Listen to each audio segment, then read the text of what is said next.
बधाई हो बेटा। हाँ,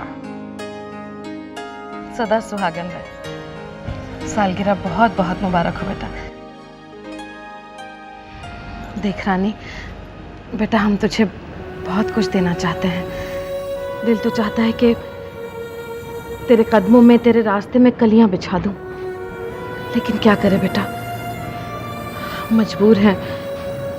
हमारे पास सिवाय दुआओं के और ढेर सारे प्यार के कुछ भी नहीं बेटा। बेटा हम दोनों के पास आशीर्वाद के सिवा कुछ भी नहीं है देने को। पापा, हमारे लिए तो आप दोनों का आशीर्वाद ही सबसे बड़ा तोहफा है।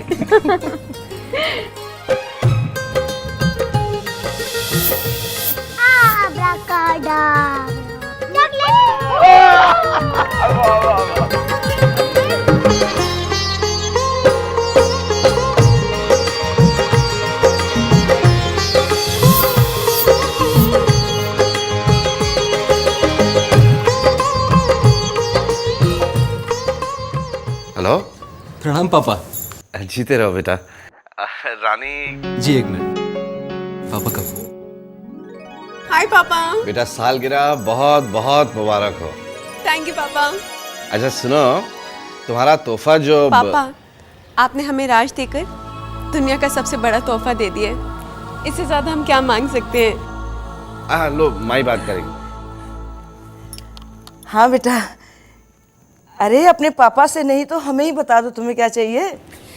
बस माई, दुआ कीजिए कि हमें हर जन्म में राज ही पति के रूप में मिले। अरे बेटा, हमारी तो दुआएं हमेशा तुम्हारे साथ है। तुम दोनों खुश रहो बस। जीती रहो बेटा, खूब सुख से जियो। बाय माई।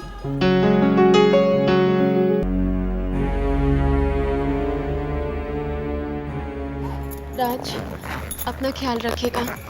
खाना बना के फ्रिज में रख दिए, प्लीज़ खा ज़रूर लीजिएगा। Yes ma'am. जी, ये ऑर्डर ही है।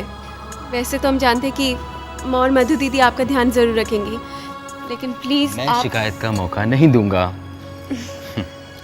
चलें। रानी, फोन जरूर करना। एंड आई मिस यू रानी। हमें भी आपकी बहुत याद आएगी राज। चलो, देर हो जाएगी।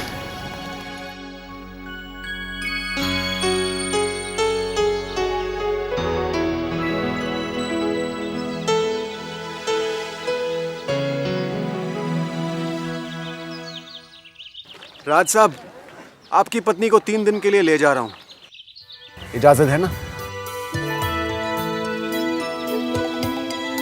आओ रानी।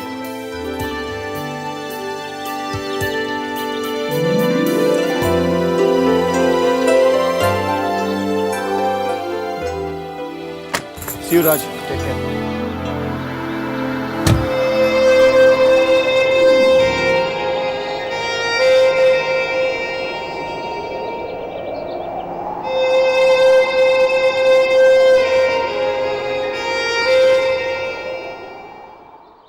रानी देख लो, जी भर कर देख लो, मुड़ मुड़ कर देख लो, क्योंकि इस पल के बाद करण तुम्हें सपनों की एक नई दुनिया में ले जाएगा।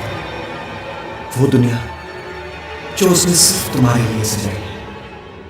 इस पल के बाद सब पीछे रह जाएगा, सब कुछ। राज भी साथ रह जाएगा तो सिर्फ Karan.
Thank you. Thank you sir.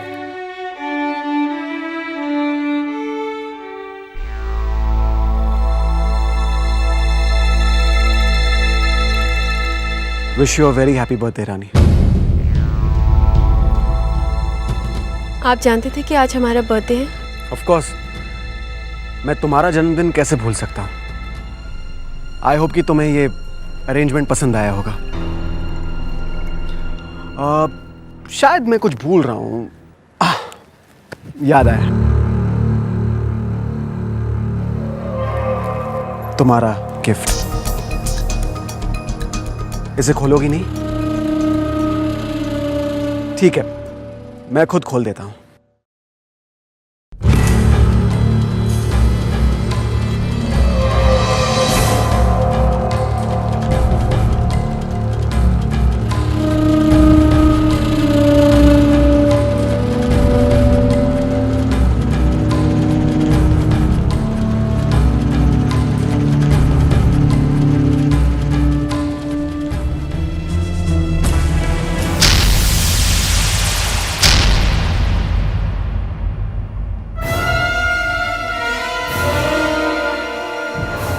आप ये सब क्यों कर रहे हैं सर? ये कैसा सवाल है रानी?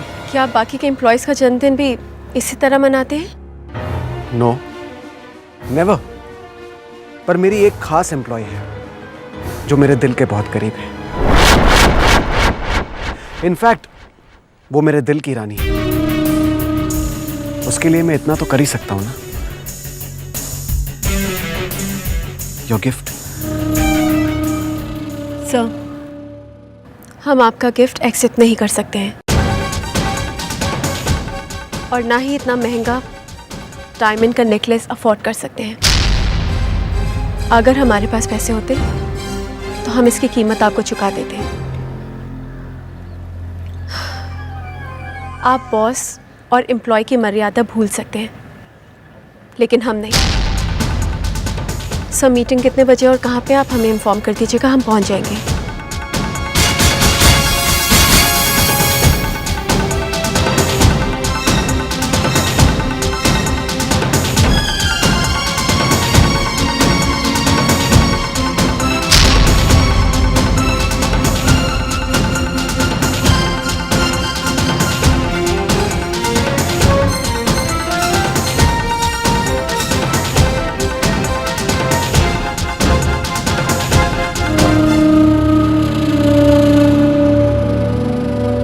अच्छा बेटा राज, रानी का फोन वोन आया कि नहीं? पापा अभी तो पहुंची होगी, वो जाते से काम में बिजी हो गई होगी। मैं शाम को फोन करूंगा ना। अच्छा ठीक।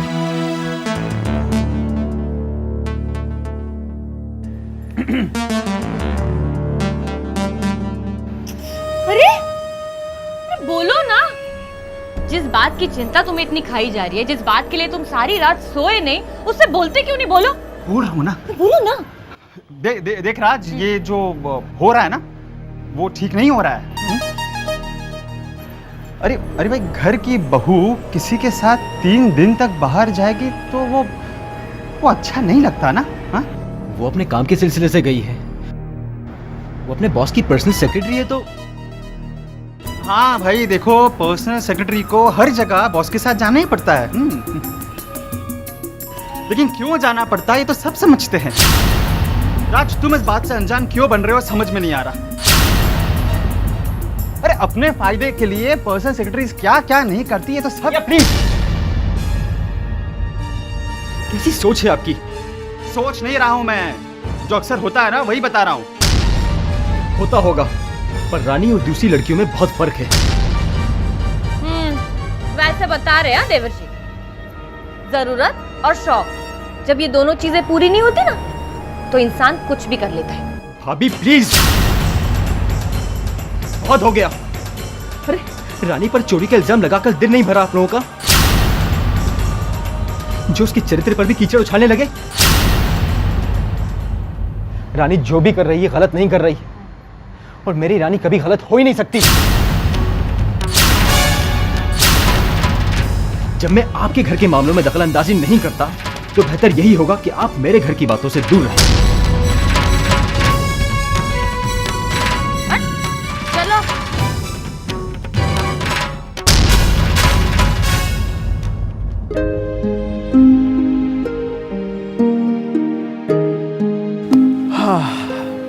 सो ब्यूटीफुल ना, यहाँ आकर काम करने का मन ही नहीं कर रहा है।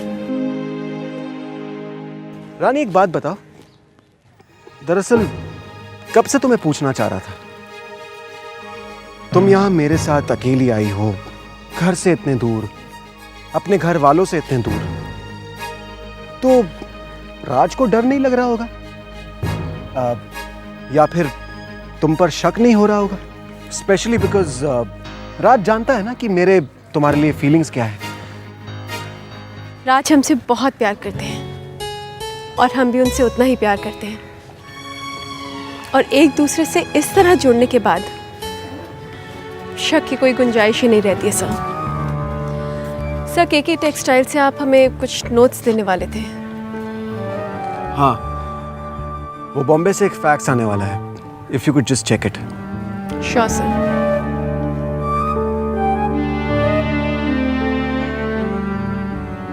Excuse me. Yes ma'am. हमारा मुंबई से कोई फैक्स आया है? Just 1 minute ma'am. Yes ma'am. Thank you. You welcome.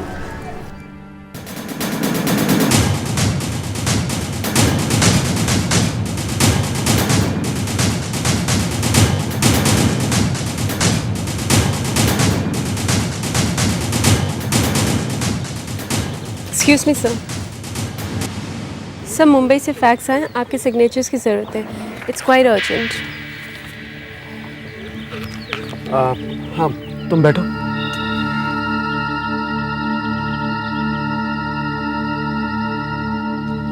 मैं ये फिल्म देख रहा था, इनडिसेंट प्रपोजल। तुमने देखी? नहीं सर। अच्छा, मेरी फेवरेट फिल्म है, ग्रेट स्टोरी। इस फिल्म की खास बात है इसकी कहानी। हीरो और हीरोइन एक दूसरे को बहुत प्यार करते हैं, लेकिन एक पैसे वाला आदमी होता है जो हीरोइन को बहुत चाहता है और उसे किसी भी कीमत पर हासिल करना चाहता है, लेकिन हीरोइन नहीं मानती। फिर एक दिन हालात बदलते हैं और हीरोइन को पैसों की सख्त जरूरत पड़ती है। पैसे वाला आदमी उसकी मदद करने के लिए राजी होता है, पर एक शर्त पर। वो हीरोइन को अपने आप को उसे पूरी तरह से सौंपने के लिए कहता है, और जानती हो, हीरोइन मान जाती है और पैसे वाले आदमी का मकसद कामयाब हो जाता है। That's it, a perfect happy ending. कैसी लगी कहानी? सर हमें तो कोई खास नहीं लगी। हम आपको एक कहानी सुनाते हैं जो हमारे दिल के बहुत करीब है। एक पति और पत्नी होते हैं, आपस में दोनों का बहुत प्यार होता है। सुख दुख, धूप छांव, हर जगह एक दूसरे की परछाई बनकर रहते हैं। एक दिन उनकी जिंदगी में एक विलन आता है जिसकी उस औरत पर बुरी नजर होती है। वो उसे किसी भी हालत में हासिल करना चाहता है। लाख कोशिशें करने के बाद भी जब वो अपने मकसद में कामयाब नहीं होता है, तो वो उस औरत को उठा कर ले जाता है, लेकिन फिर भी वो उसे छू भी नहीं पाता है।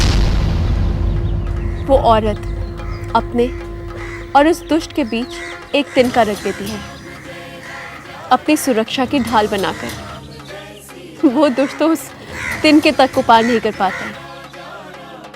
जानते हैं क्यों? क्योंकि वो तिनका नहीं है, वो उस औरत और उसके पति के प्यार का विश्वास है। और इस कहानी का नाम रामायण है। वक्त मिले तो पढ़िएगा ज़रूर, आपको भी बहुत पसंद आएगी। एक पतिव्रता स्त्री की शक्ति से भी परिचित हो जाएंगे।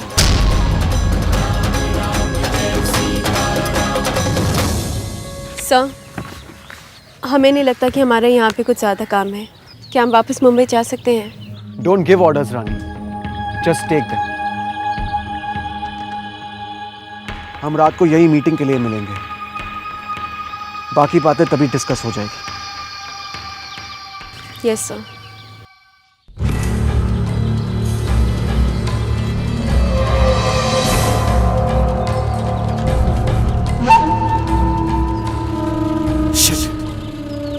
क्यों मैं रानी पर काबू नहीं पा रहा हूं? हर बार उसके सामने हार जाता हूं। नहीं जानता रानी में ऐसी क्या बात है, पर जो भी है, रानी मेरा जुनून है। और अगर मैं रानी को नहीं पा सका तो ये मेरी हार होगी, सबसे बड़ी हार।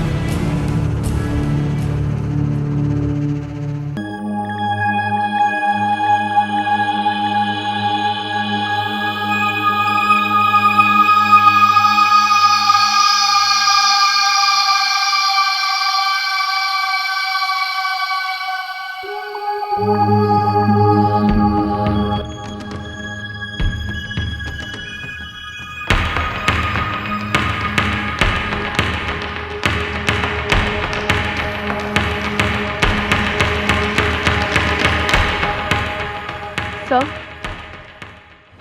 आप तो कह रहे थे मीटिंग है, बाकी के लोग कहाँ हैं? वो लोग आ रहे हैं, तुम बैठो ना।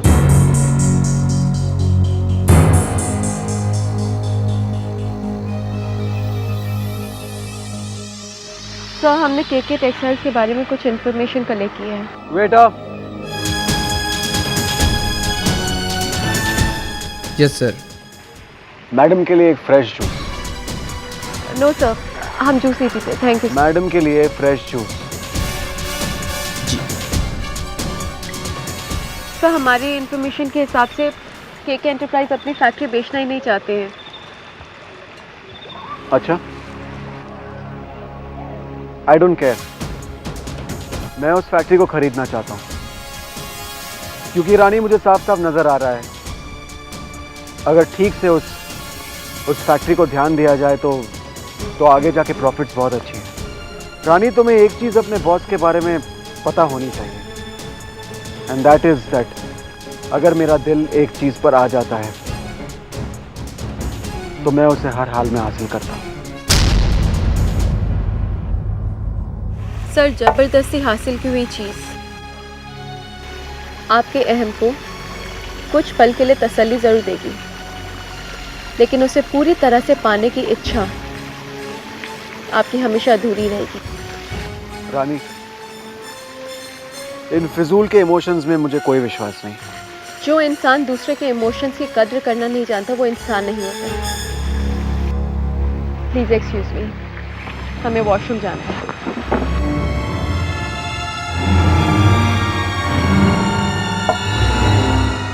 Sir juice. सुन, इसमें मुझे रिफिल चाहिए और इस जूस में 2 peg vodka. Okay sir, thank you. किसी को पता नहीं चलना चाहिए।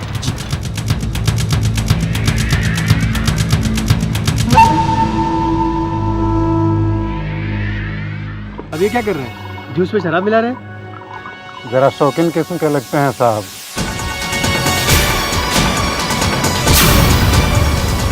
जो मैडम है ना उनके साथ, उसको पटाने की कोशिश कर रहे हैं वो।